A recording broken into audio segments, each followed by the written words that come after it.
This Saturday is UFC Vegas 102, Jared Cannonier versus Gregory Rodrigues. And even though it's an Apex card, it's actually not a bad fight night card. I'm going to give you my full card predictions. We're going to go through every single fight on the card, top to bottom, and I'm going to give you a breakdown and a quick prediction. Let's jump right into it. The first fight of the night, we have Julia Avila versus Jacqueline Cavalcanti.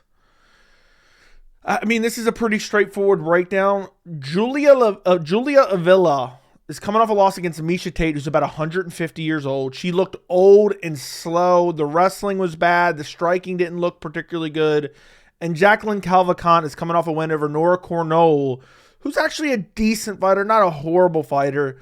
And she put combinations on her. She was able to avoid the grappling for the majority of the fight. I think she got taken down in the first round. I think Avila really doesn't have an avenue to victory. And she's almost 37 years old, where Jacqueline Cavalcanti is 27 years old. So I'm going to go Jacqueline Cavalcanti via decision. I think she just picks her apart from the outside. Honestly, I could see Cavalcanti finishing her, or Cavalcanti is actually how you pronounce it.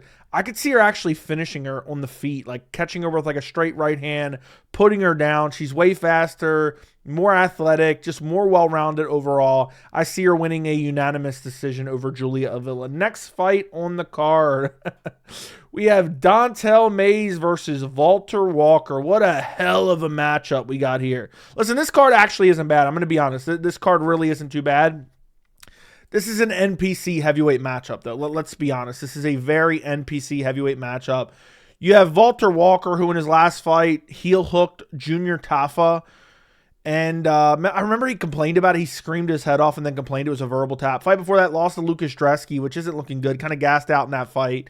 Then you have Don'Tale Mayes coming off a loss against Shamil Gaziev, the GOAT. Win over Caio Machado. Loss against Rodrigo Nascimento. Don'Tale Mayes is such a shitty fighter.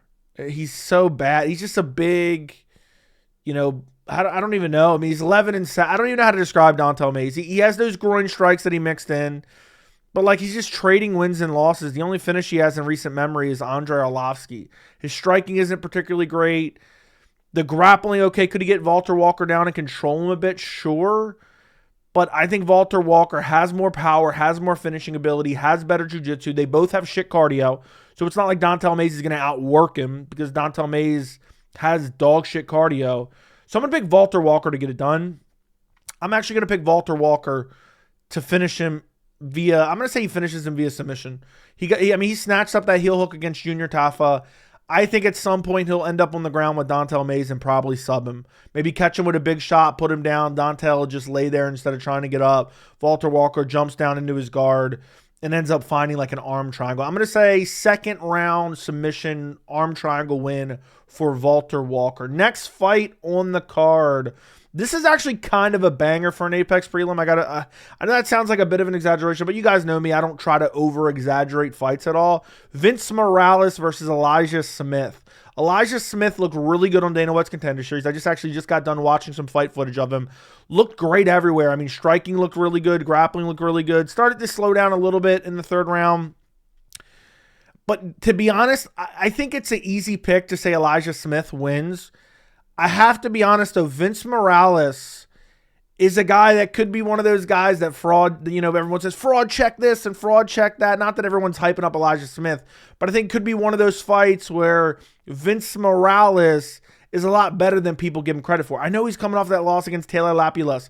He had a little bit of success in that fight. In the third round, he was winning the third round. And Taylor Lapilus is a very good fighter. He's a gritty guy who's not easy to finish by any means. He has very good jiu-jitsu. He's a guy that has quite a few submissions, quite a few TKOs. He's going to try to get it to the ground. He's going to try to grapple, but he has decent striking.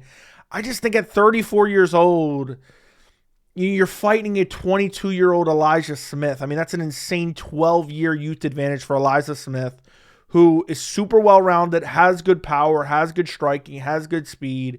His grappling is pretty good. He was even looking for submissions in his Dana White's Contender Series fight on the ground, got close a couple times to some chokes. And, I don't think Elijah Smith is going to be able to out-grapple him or go take him down and submit him. But I see him beating him up on the feet, avoiding the grappling if he needs to. and winning this fight. So I'm going to go Elijah Smith to get it done. I'm going to say he wins via like a 29-28 decision. I think Vince Morales could be the guy that ends up exposing one of these Dana White Contender Series guys. I just don't think it's going to be Elijah Smith. So I'm going to go Elijah Smith via decision. Next fight on the card. This actually is a banger. Like, no lie, this is why I kind of like this fight card. Even though it's an Apex card, I know we're all tired of the Apex, but we have Gabriel Bonfim versus Khaos Williams. Man, Bonfim I was actually pretty high on for a while up until he lost to Nicholas Dalby, but Nicholas Dalby, someone needs to test that guy, okay? I mean, his cardio looked unbelievable. Eventually gets a finish against Gabriel Bonfim, but his cardio and his volume was just unbelievable. I don't know how Nicholas Dalby's had this career resurgence. He's awfully suspicious to me. Eventually got it done. But Bonfim did come back and get a win over Angelosa, where he looked decent. It was a decision win. Wasn't able to get him out of there, multiple times. Was busting him up in the clinch with knees, kind of hurting him, but wasn't able to eventually find like a sub or a TKO finish. Khaos Williams coming off that brutal KO over Carlston Harris, where he looked really good. It only lasted like a minute. Before that, kind of a lackluster performance against Rolando Bedoya. Before that, his last loss was a split decision loss to Randy Brown. Khaos Williams has never been finished, and he's pretty good everywhere. I mean, but mainly Khaos Williams likes to stuff the takedowns, avoid the grappling, and use the power in his hands to win fights.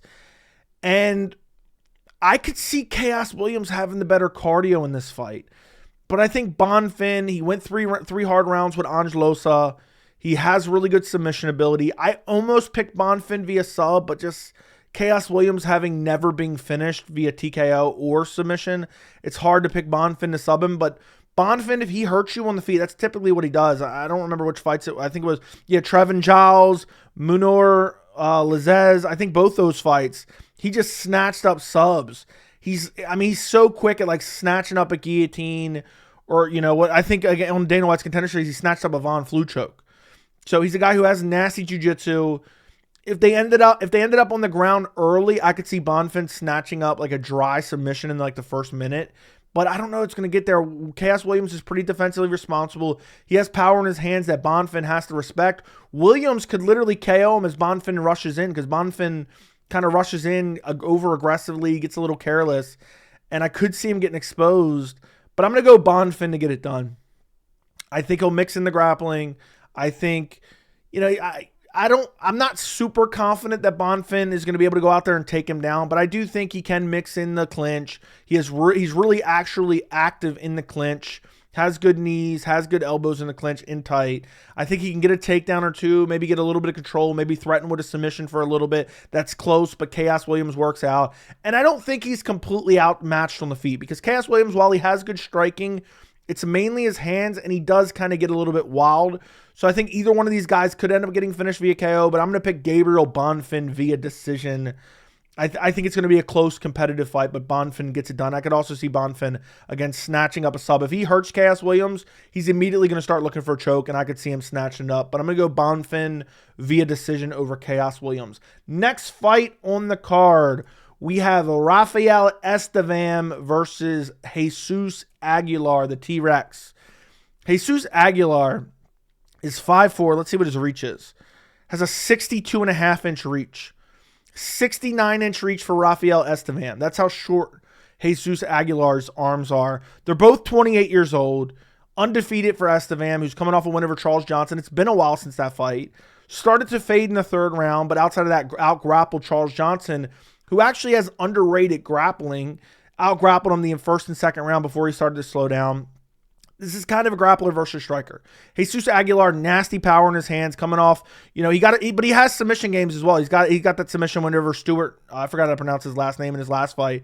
But before that, I was thinking of the Shannon Ross fight. He had that brutal one-punch KO against Shannon Ross. He has good power in his hands. He has a good guillotine as well. Estevan's the superior grappler. There's no doubt about that. So it's really like Aguilar's going to try to keep it standing and use his boxing and try to find a KO. But when you're at like a 7-inch, almost 8-inch reach disadvantage, it's hard for me to pick you to outstrike the guy who has far superior grappling. And I see Estevam. Estevam has decent striking as well. So I'm going to pick Rafael Estevam. I don't think he's going to finish Jesus Aguilar. I could see him finding a sub, but he's not a guy that, has proven a whole lot. I mean, he fought Charles Johnson, wasn't able to finish him. There's no shame in that. But like some of the guys he's fighting outside, Dana White's Contender Series, they're guys that don't have a lot of experience. 7-0, 7-1. And, he hasn't even been super active. That's the crazy part. So his last fight was a year and 2 months ago. Before that, 2.5 years ago was on Dana White's Contender Series. Before that, 3.5 years ago. 5 fights ago, we're talking 6 years ago. So he's had 5 fights in 6 years. He's coming back from a long layoff. Not a particularly crazy long layoff. I think he's going to grapple. I think he's going to be safe. And I think he's going to win a decision against Jesus Aguilar. Next fight on the card. This is a short notice replacement fight.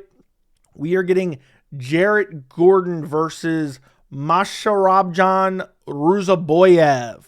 What's crazy is on Tapology, they literally have Ruziboev's brother in the picture, Nursultan Ruziboev.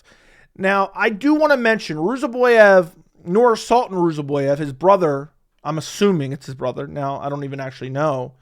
I just automatically assumed. Came in on short notice and got a brutal KO win against Bruno Ferreira. So could Shahbazyan Ruziboev do the same and maybe celebrate with the same coach, knuckle deep? Could he do that against Jared Gordon? He could, but it's just impossible to pick him on a couple days' notice. It was originally supposed to be Kawhi Fernandez. And like Ruziboev, his last opponent was 8-9. Opponent before that, 20-11, which isn't bad, but fighting scrubs. Before that, 12-17. Before that, 16-14. Before that, 2-0.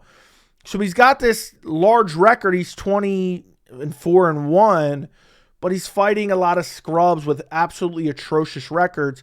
Meanwhile, Jared Gordon's coming off a loss against Nasrat Haqparast, very competitive fight. Before that, KO'd Mark Madsen. Before that, head clash against Bobby Green.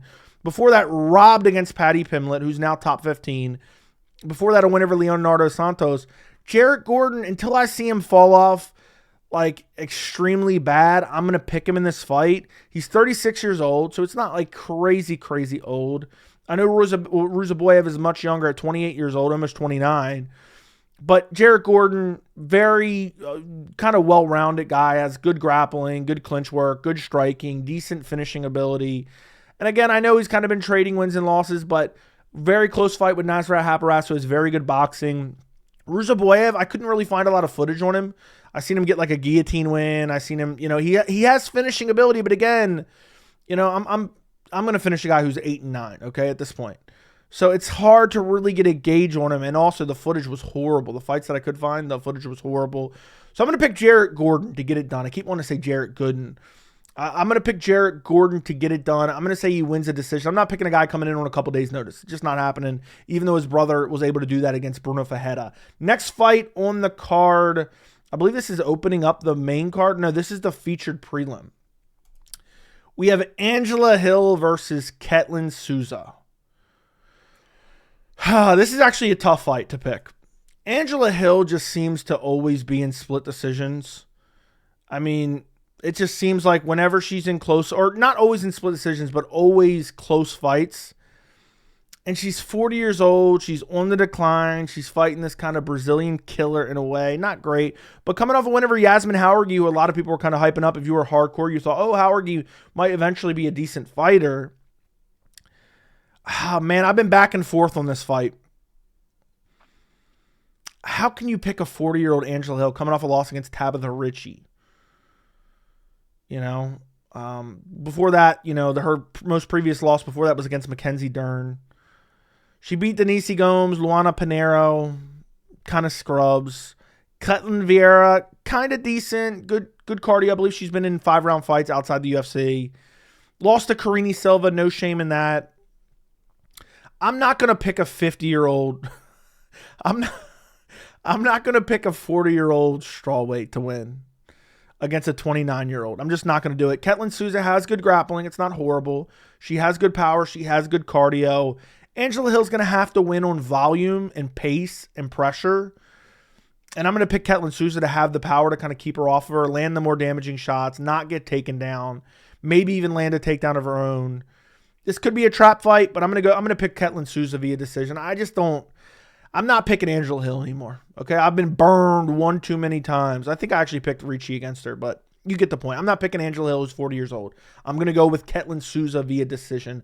Next fight on the card, opening up the main card, we have Connor Matthews versus Jose Delgado. Dana White Contender Series. Jose Delgado making his UFC debut. Looked very, very good on Dana White's Contender Series. Ended up getting a filthy KO in a fight he was winning with like a step-in knee, flying knee. Looked good before that. Good striking. Good takedown defense. You know, kind of inexperienced, 8-1, but Connor Matthews, not that great either, coming off Dana White's Contender Series, made his UFC debut and got finished by Dennis Bazooka, where he was losing the fight and then gets finished in the third round.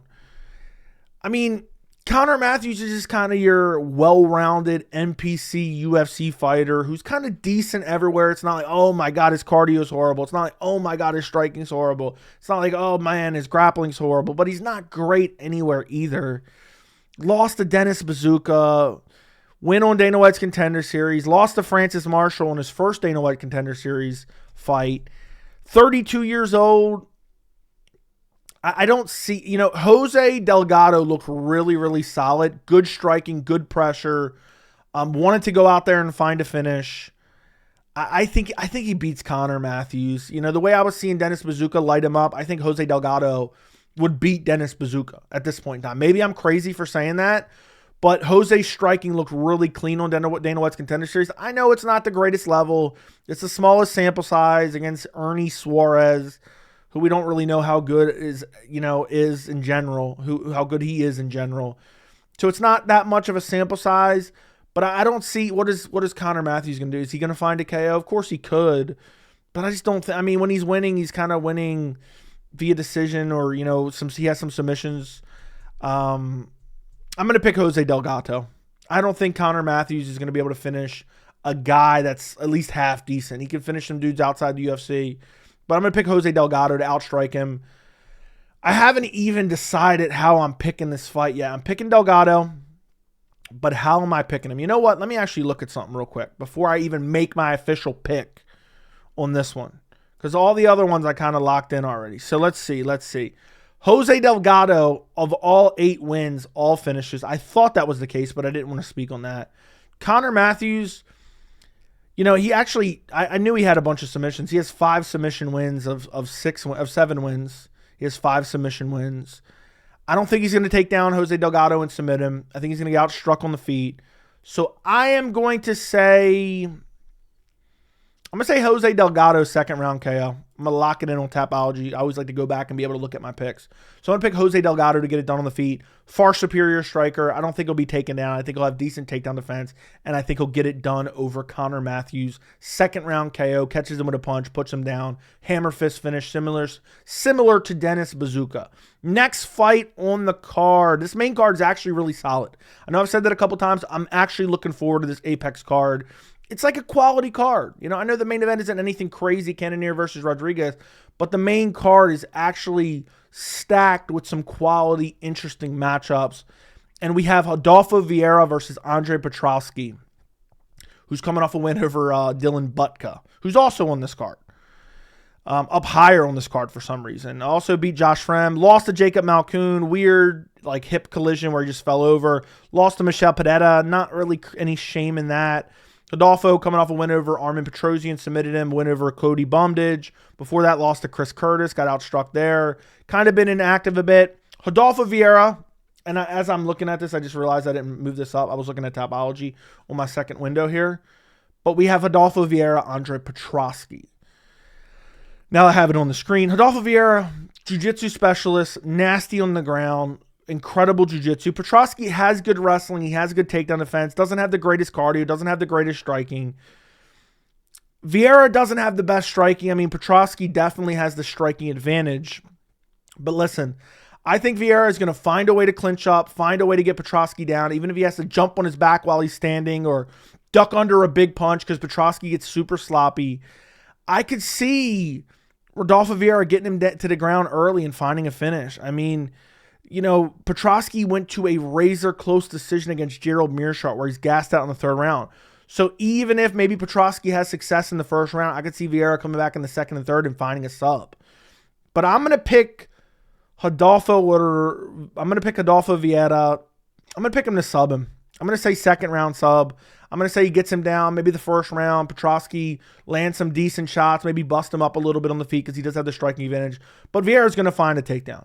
Whether it's, a sloppy punch overextension by Petroski and Vieira ducks down and ragdolls him to the ground, or there's a weird exchange where he slips and Vieira ends up on top of him. If Vieira ends up on top of him, I think the superior jiu-jitsu will be able to find a submission. But I think Petroski's good enough to defend early. So even if he gets taken down in the first round, I see him probably surviving. Plus, it's not like he's going to get taken down in the first second.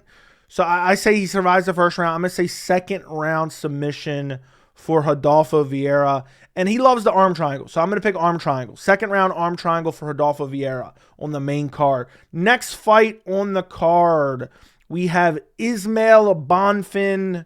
The Bonfim brothers have arrived, as John Anik would say, versus Nazim Sadykhov. Honestly, this is another close fight. This is a tough fight to pick. The Bonfim brothers themselves have got a little bit too much hype. Obviously, we saw Bonfim, Ismael Bonfim lose to Benoit Saint-Denis, who would end up turning out not to be that great. Got body kicked into oblivion, then got rear naked choke. But since then, he beat Vince Pichel.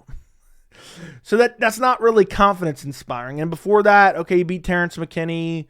Terrence McKinney was kind of overhyped at the time. And before that was his Dana White Contender Series fight. Nazim Sadykhov is coming off a majority draw against Vyacheslav Borsov, who isn't that good. And they both took a lot of damage in that fight, man. Sadykhov doesn't have the best takedown defense, especially early. He was getting out-grappled by Terrence McKinney early before eventually he found the sub. But I don't feel like either one of these guys is way better than the other in a particular aspect of the game. I think Bonfim's probably a bit better striker, but even then, I don't even know. I really don't know. I think Bonfim has more finishing ability. I really do. He couldn't finish Vince Pichel, but Vince Pichel is very durable. Flying knee KO over Terrence McKinney. I mean, I don't even know, man. Bonfim, I don't really have a great read on Ismael Bonfim. Nazim Sadykhov, it's crazy they both had a flying knee win over Terrence McKinney, which is hilarious. He's a good finisher. I feel like Bonfim has more power. Maybe Sadykhov a little bit better jiu-jitsu. We've seen Benoit Saint-Denis sub Bonfim. I could see it going either way. I'm going to pick Bonfim via razor close decision. I just think he has more power in his hands, has more power just overall in his striking. I think has better cardio. I don't know. I don't know. This matchup is very, very close. That's why I'm kind of struggling with the pick here. I was leaning Bonfim, but now that I'm thinking about it, I kind of want to switch to Sadykhov just because I don't trust Bonfim. I feel like his name got him overhyped a bit after, the crazy flying knee win over Terrence McKinney. But you know what? I think it goes to decision. I don't think either guy gets finished. And here's what's going to make me make my pick. I'm going to pick Bonfim. Sadykhov took a lot of damage against Vyacheslav. I don't rate Vyacheslav that well. And that was a back and forth fight. Both guys were getting hurt. Both guys took a crazy amount of damage. I'm not picking him. If you're having that crazy of a battle with Vyacheslav, I'm picking Bonfim to beat you up. So I'm going to go Bonfim via decision. I think it's going to be a close competitive fight. Bonfim does more damage, has bigger moments where maybe he hurts Sadykhov and looks for a finish. I could see Bonfim kind of gassing out and end up losing around later on. But I'm going to pick Bonfim to get it done via decision. Next fight on the card. Easy pick. Easiest pick of my life. I think this is a featured fight. Featured fight of the night, we have Edmund Shahbazyan versus Dylan Budka. Look, Dylan Budka doesn't even belong in the UFC. Lost to Andre Petroski, looked like garbage in that fight. Lost to Cesar Almeida, gassed out after one round and got finished. Before that, looked like shit on Dana White's Contender Series. He's primarily a grappler. Now, Edmund Shahbazyan, he's been trading wins and losses. Believe it or not, years and years ago, if you just started watching the sport, Edmund Shahbazyan was like the next big thing. And the reason that is because he looked elite, he looked incredible, and he was very young. Because keep in mind, Edmund Shahbazyan is only 27 years old now. Like, just turned 27. I know that's crazy, hard to believe. He's been around forever. He's been in the UFC for a long time.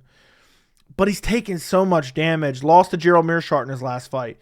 Before that, beat AJ Dobson, got a finish there. Before that, lost to Anthony Hernandez. Before that, beat Dolce Lugambula. Before that, lost to Nasruddin Imavov. Looked good early in that fight.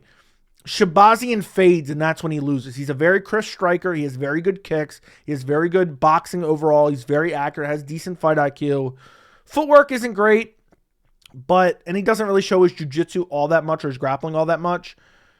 But, I mean, how is Dylan Budka going to... If Dylan Budka exposed your stamina, you need to get out of the organization. Dylan Budka has garbage, absolute garbage striking and garbage stamina. So I think Budka will struggle to take him down early. He'll try. I think Shahbazyan will manage the distance well. I think he'll be chopping at the legs. He'll be landing kicks to the body. And I think Edmund Shahbazyan is like, we're talking leaps and bounds a better striker than Dylan Budka. I mean, it's not even close. And we've seen what happened when he gassed out and couldn't take down Cesar Almeida, couldn't clinch up with Cesar Almeida. It's going to be Budka trying to clinch up, trying to grapple nonstop, and it's going to be Shahbazyan being the far superior striker.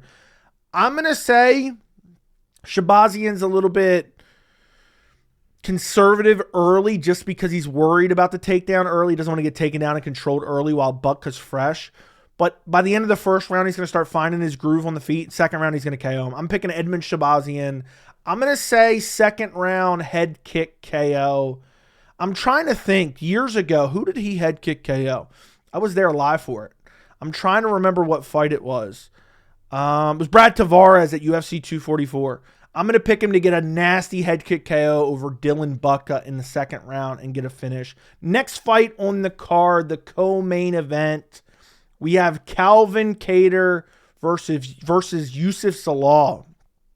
This is actually a banger featherweight matchup. Youssef Zalal right in the deep end, man, quick.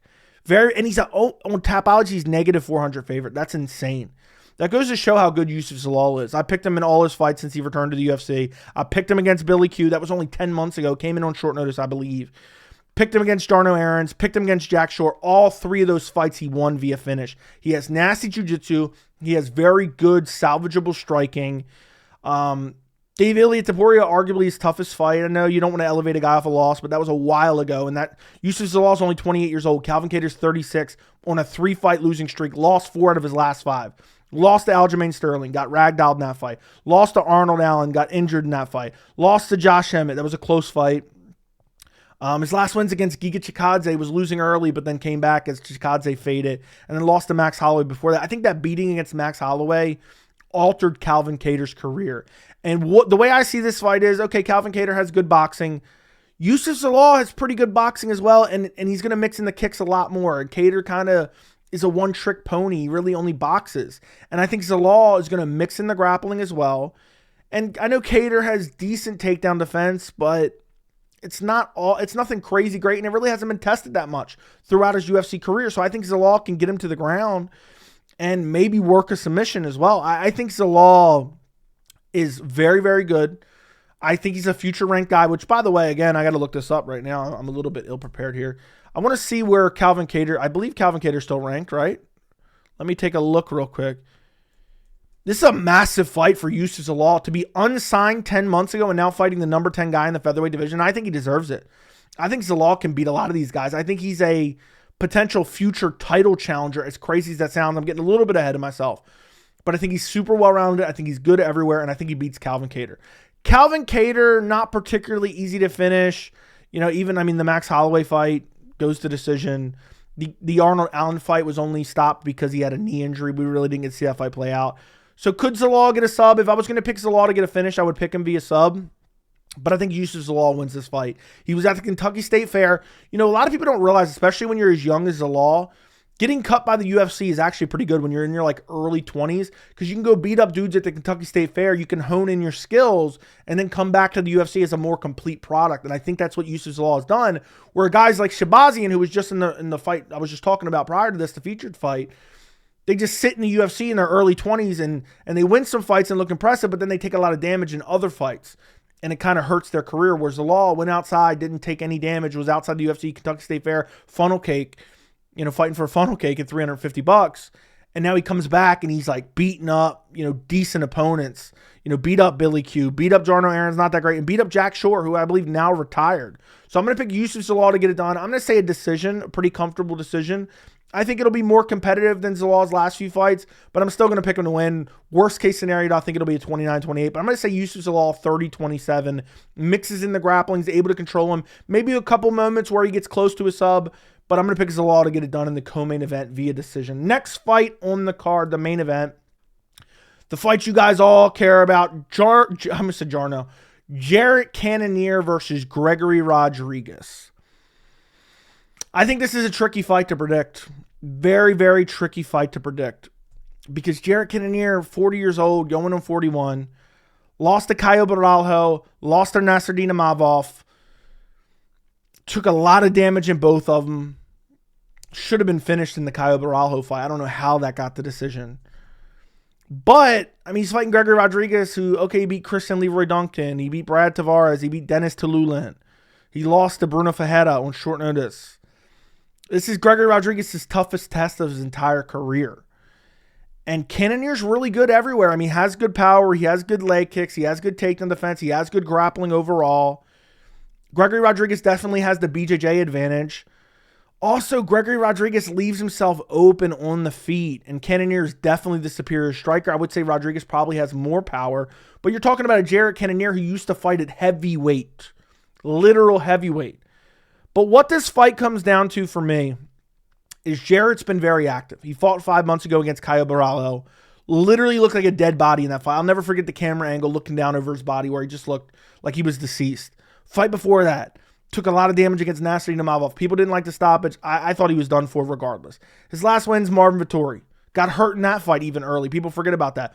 Split decision over win over Sean Strickland, a split decision guy. That's 2 years ago at this point. Lost to Israel Adesanya. Didn't take a whole lot of damage there.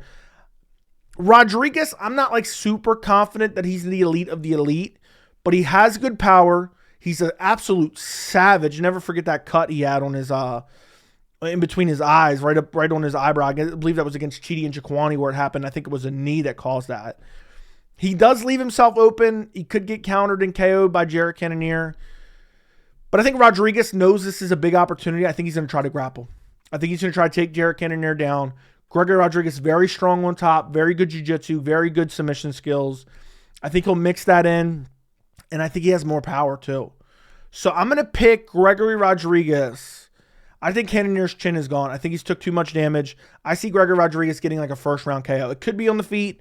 It could be like some vicious ground and pound on the ground. Like it gets him down, ragdolls him, or some weird exchange off a takedown where he ends up in full mount. Like I believe it was the second round of Whaley versus Tatiana Suarez. And I could see Gregory Rodrigues just laying down vicious ground and pound and putting Jared Cannonier out. So I'm going to pick Gregory Rodrigues. I'm going to say first-round KO. I could even see Rodrigues just walking forward high guard and finding a big shot on Jared Cannonier's chin. I just don't trust that. He's fought twice in the last 8 months and taken a lot of damage in both those fights. At 41 years old, damn near, I don't trust him to get it done against Gregory Rodrigues. I do wonder the longer this fight goes how Gregory Rodrigues' cardio would be. He's been in some 3-round wars, so there's that. But Jared Cannonier, we know he can go 5 rounds. And he has his crystals that he prays to every night. So I'm going to pick Gregory Rodrigues to get it done in the first round. I'm going to say first-round KO. Could be a sub, could clip him and then end up subbing him on the ground, but I'm just going to pick first-round KO because I don't trust Cannonier's chin after all that damage that he's taken. So that does it for UFC Vegas 102. I'll be doing a live stream for the card this Saturday, and I'm actually excited for this card. It's actually a decent card. I've said that like 16 times on this video. Like the video, make sure you subscribe to the channel, and thank you so much for watching.